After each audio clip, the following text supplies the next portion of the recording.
Praise the Lord. இயேசுவின் ரத்தம் ஜெயம். தினமும் இயேசு நிகழ்ச்சிக்கு உங்களை கர்த்தராகிய இயேசு கிறிஸ்துவின் நாமத்தில் வரவேற்கிறேன். செய்தியின் தலைப்பு எது பெரிது? ஆதார வசனம் யோவான் 1:50. இதிலும் பெரிதானவைகளை காண்பாய்.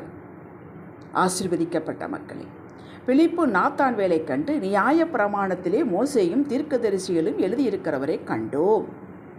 அவர் இயேசுவே என்றார். நாசரேத்திலிருந்து எந்த நன்மையும் வராது என்பது நாத்தாளி வேலி எதிர்பார்ப்பு. பிலிப்பு வந்துதான் பாரேன் என்றார். வந்தான் இயேசுவிடத்தில். இயேசு அவனை குறித்து இதோ கபடற்ற உத்தம இஸ்ரவேலன் என்று அவனை பற்றி சொன்னதும் நாத்தான் வேலுக்கு ஆச்சரியம். நீர் என்னை எப்படி அறிவீர் என்றான். பிலிப்பு உன்னை அழைக்கிறதுக்கு முன்னே நீ அத்திமரத்தின் கீழ் இருக்கும்போது உன்னை கண்டேன் என்றார் இயேசு. அவனது பண்பை சொன்னார். இப்போது தம்மிடம் வருவதற்கு முன் எங்கே என்ன செய்து கொண்டிருந்தான் என்று சொன்னதும் நாத்தான்வேல், ரபி, நீ தேவனுடைய குமாரன், நீ இஸ்ரவேலின் ராஜா என்றான். இயேசு, இது உனக்கு கிடைத்த வெளிச்சம், நான் உன்னை பற்றி சொன்னதால் கிடைத்த வெளிச்சம். இதிலும் பெரிதானவைகளை காண்பாய் என்றார். இந்த வெளிச்சத்தை பார்க்கிலும் நீ பெரிதானவைகளை காண்பாய். இயேசு சொன்னதை வைத்து விசுவாசித்தால் இனி அவர் செய்யப்போகும் காரியங்களை கண்டு ஆச்சரியப்பட போவாய் என்பதை கூறினார். செய்தாரா? சீசர்கள் கண்டார்களா? ஆம், போகும் இடமெல்லாம் அற்புதங்கள். இதுவரை கண்டிராத காரியங்களை கண்டார்கள். இதுவரை பிறவி குருடர்கள் கண்பார்வை பெற்றதை அவர்கள் கண்டதில்லை. பிசாசின் பிடியில் அகப்பட்டவர்கள் விடுதலையாகி அமர்ந்ததை கண்டதில்லை. இப்போது கண்டார்கள். வரப்போகிற காரியங்களை, நடக்கப் போகிற காரியங்களை எருசலேமிலே முன்கூட்டியே சொன்னார். சீசர்களுக்கு நம்புவதற்கு கடினமாயிருந்தது. விளக்கம் கேட்பதற்கும் பயந்தார்கள். ஆனால் நடந்து முடிந்ததும் எல்லாவற்றையும் இணைத்து பார்த்து ஆச்சரியப்பட்டார்கள். ரூத்து புத்தகத்தில் ரூத்து தன் தேசம், தன் இனம், தனது வீடு, உறவுகளை விட்டாள். துணிச்சலாகவும் வைராக்கியமாகவும் புறப்பட்டு தனது வயதான மாமி நகோமியோடு புறப்பட்டு வந்தாள். தனக்கு ஏதாயிலும் கிடைக்கும் என்ற எதிர்பார்ப்போடு அவள் வரவில்லை. எதுவும் இல்லை. நகோமியின் மூலமாக இந்த தேவனை பற்றி கேட்டறிந்தாள். எந்த பைபிளையும் படிக்கவில்லை, எந்த ஞாயிறு ஆராதனை கலந்து கொள்ளவில்லை, எந்த போதகரின் பிரசங்கமும் அவள் கேட்டதில்லை. அவளுக்கு நகோமியிடமிருந்து கேட்ட விஷயங்கள் வெளிப்பாடாக வெளிச்சமாக இருந்தது. அப்படி ஒரு ஈர்ப்பு.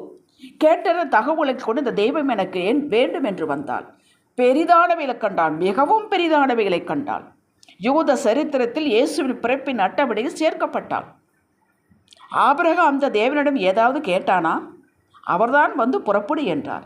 முன்ன பின்ன அவனுக்கு அனுபவம் இல்லை. தெய்வ குரலை கேட்டு உறுதி செய்ததும் அப்படியே எங்கே போகிறோம் என்று கூட தெரியாமல் கீழ்ப்படிந்து விசுவாசத்தோடு வந்தான். பெரிதானவைகளை கண்டான். புதிய ஏற்பாடு ஆரம்பிக்கும் போது மத்தேயு சுவிசேஷத்தில் ஆபிரகாமின் குமாரனாகிய தாவீதின் குமாரனான இயேசு கிறிஸ்துவுடைய வம்ச வரலாறு என்று ஆரம்பமாகிறது. இவனது பெயரில் சுவிசேஷம் ஆரம்பமாகிறது. புஸ்தகம். ஆபிரகாம் தேவகுரலே போதுமானது, அவரே போதுமானவர், அவரை நாம் கண்டதில்லை, அழைக்கிறார், போகிறேன் என்பது மட்டுமே அவனது பிரயாணத்திற்கு ஆதாரம். பெரிதானவைகளை கண்டான். தாவீது கேட்டானா, என்னை ராஜ அபிஷேகம் பண்ணுங்கள் என்று? இல்லையே. அவன் தேவனை பற்றி புகழ்ந்து ஆனந்தமாய் சங்கீதம் பாடிக்கொண்டு அடுமைத்து கொண்டிருந்தான். கர்த்தர் அழைத்தார், அபிஷேகம் கொடுத்தார், வழி நடத்தினார், அரசனாக்கினார். இயேசு தாவீதின் குமாரன் என்று அழைக்கப்படும் உச்சநிலையை காண வைத்தார். நீங்களும் நானும் இவர்களைப் போலவே அழைக்கப்பட்டவர்கள். ஒவ்வொரு நாளும் இந்த ஆண்டவர் போதும், இவர் எனக்கு போதும் என்ற தாகத்தோடு தேவனனுக்கு முழுமையாக வேண்டும், அவர் அன்பு கிருபை போதுமானது என்ற ரீதியில் நம்முடைய ஒவ்வொரு நாள் காரியங்கள், பேச்சு, சிந்தனை இதை வெளிப்படுத்த போதும் நாமும் அவர்கள் கண்டது போல பெரிதானவில் நம் வாழ்வில் காண்போம். ஆபிரகாமுக்கு, தாவீதுக்கு, யோசேப்பிற்கு, ரூத்திற்கு கிடைக்காத சிலாக்கியம் நமக்கு கிடைத்துள்ளது. ஆம், நாம் கிறிஸ்துவை உடையவர்கள். கிறிஸ்துவுக்குள் அவரது மரணம், அவருடைய உயிர்த்தெழுதலுக்குள் பிதா நம்மை பார்க்கிறார். எவ்வளவு சிலாக்கியம்! நாம் பெரிதான ஆசீர்வாதங்களை, வளமான வாழ்வை, உயர்வை முன்னாடி வைத்து பின்னாடி இயேசுவை பார்க்கக்கூடாது. இப்படி பார்ப்பதனால்தான் நமக்கு பல காரியங்கள் வந்து சேர தாமதமாகிறது. ஏனென்றால் நமது நோக்கம், சிந்தனை, எதிர்பார்ப்பு எல்லாம் இவைகள் கிடைக்க வேண்டும் என்பதற்காகவே நம்முடைய தேடுதல் இருக்கிறது. இன்றிலிருந்து நம்முடைய பெர்செப்ஷனை மாற்றிக்கொள்வோம். இயேசு போதும், அவரது ஆவி, அன்பு நமக்குள் ஊற்றப்பட்டிருக்கிறது. பரிசுத்த ஆவியானவர் உங்களுக்குள்ளே ஊற்றப்பட்டிருக்கிறது என்றால் தேவனுடைய அன்பு ஊற்றப்பட்டிருக்கிறது என்பது பொருளாகும். ரோமர் 5:5. இது நிறைவு, தேவ சமாதானம் கிறிஸ்துவின் மூலமாய் பெற்றுள்ளோம். போதும். இதை நாம் அனுபவிக்க பெற்றுள்ளோம் என்பதை பிறருக்கு காட்ட, இதில் நிலை கொண்டுள்ளோம் என்பதை முதலில் நாம் அறிந்திருந்து மற்றவர்கள் காண நமது வாழ்வு ஆனந்தமாக இருக்க வேண்டும். எது நடந்தாலும் நடக்காவிட்டாலும் சரி, அவர் போதும், அவர் கிருபை போதும், அவர்தான் நமக்கு முதலும் முக்கியமும் என்ற நிலை முதலில் நாம் உணர வேண்டும். இப்படி உங்களது வாழ்வை நீங்களே ஒரு டிசிப்ளின் செய்து கொண்டு வந்து அதிலே நிலை கொண்டிருந்தீர்கள் என்றால், உங்களுக்கு சவால் விட்டு சொல்கிறேன், பெரிதான தேவனுடைய கிரியைகளை உங்கள் வாழ்வில் காண்பீர்கள். ஆசீர்வாதங்கள் வந்து சேரும். உங்கள் மூலமாயும் அவர் செய்வதை காண்பீர்கள். நீங்கள் காண்பீர்கள், உங்கள் கண்களால் காண்பீர்கள், காதுகளால் கேட்பீர்கள். இவர்களோடு கர்த்தர் இருக்கிறார், இவர்கள் குடும்பத்தில் கர்த்தர் இருக்கிறார், இவர்கள் சொன்னால் நடக்கும், ஜெபித்தால் நடக்கும் என்பதை கேட்பீர்கள். உலகத்தையே உங்கள் காலடியில் வைத்தாலும் உங்களது பார்வை கர்த்தரையே நோக்கி இருக்கும்.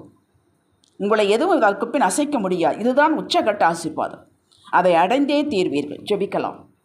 பெரிதானவைகள் நீரே தகப்பனே, உமது வார்த்தையே தகப்பனே, உமது அன்பே தகப்பனே, உமது கல்வாரியின் தியாகமே தகப்பனே. நாங்கள் இந்த பூமியில் இவைகளை பெற்று கண்டு அனுபவித்து வாழ வேண்டும் என்று வைத்திருக்கிறதை நாங்கள் நிச்சயம் பெறுவோம். இதை தடுக்க எந்த சக்தியும் இல்லை. எல்லாவற்றிலும் உம்மையே காண விரும்புகிறோம். இயேசுவின் நாமத்தில் பிதாவே, ஆமேன். ஹல்லேலூயா.